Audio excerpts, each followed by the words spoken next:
ഇനി നമ്മൾ വീണ്ടും നിലമ്പൂരിലേക്ക് പോയി കഴിഞ്ഞാൽ അവിടെ പാട്ടുകാരുടെ ബഹളമാണ് പ്രചാരണത്തിലല്ലേ. നിലമ്പൂർ ഉപതെരഞ്ഞെടുപ്പിൽ പാട്ടും പാടി വോട്ട് പിടിക്കുകയാണ് രണ്ട് വനിതാ നേതാക്കൾ. UDF-ന് രമ്യ ഹരിദാസും LDF-നായി ദലീമ MLA-യുമാണ് വോട്ടർമാർക്ക് മുൻപിൽ കലാഹൃദയങ്ങൾ തുറക്കുന്നത്. നിലമ്പൂരിൽ പാട്ടൊഴുകുമ്പോൾ വോട്ടാർക്കായിരിക്കും എന്നതാണ് ചോദ്യം. തകൃതിയായ കുടുംബയോഗങ്ങളാണ് മണ്ഡലത്തിന്റെ മുക്കിലും മൂലയിലും നടക്കുന്നത്. എല്ലായിടത്തേക്കും പ്രധാന നേതാക്കൾ തന്നെ പരമാവധി എത്തുന്നു. രമ്യ ഹരിദാസ് എത്തുമ്പോൾ UDF-ന് ആവേശമൊന്ന് വേറെ തന്നെയാണ്. പാട്ടും പ്രസംഗവും ഇടകലർത്തിയുള്ള വോട്ടഭ്യർത്ഥന.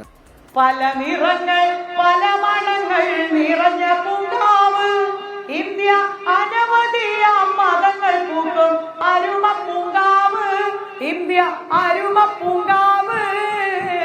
ഒരു മരത്തിൽ പല കിളികൾ ചിലച്ചിടും പോലെ ജനം ഇവിടെ വിവിധ ഭാഷകളിൽ മൊഴിഞ്ഞു വാഴുന്നു, ജനം മൊഴിഞ്ഞു വാഴുന്നു.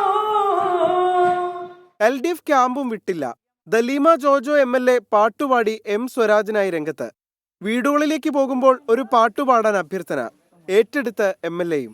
പടച്ചവൻ പടച്ചപ്പോൾ മനുഷ്യനെ പടച്ചു, മനുഷ്യന്മാർ തമ്മിൽ പണക്കാരെ പടച്ചു, പണക്കാരു പാരിലാകെ പാവങ്ങളെ പടച്ചു. ജനഹൃദയങ്ങൾ കീഴടക്കാനുള്ള ഒരു നല്ല വഴിയാണ് സംഗീതം. അതുവഴി വോട്ടു നേടാമെന്നുറച്ച് ഇരുവരും മുന്നോട്ട്. കാന്തി കാണുവാൻ കണ്ണിനാകേണമേ. ടീം 24 നിലമ്പൂർ.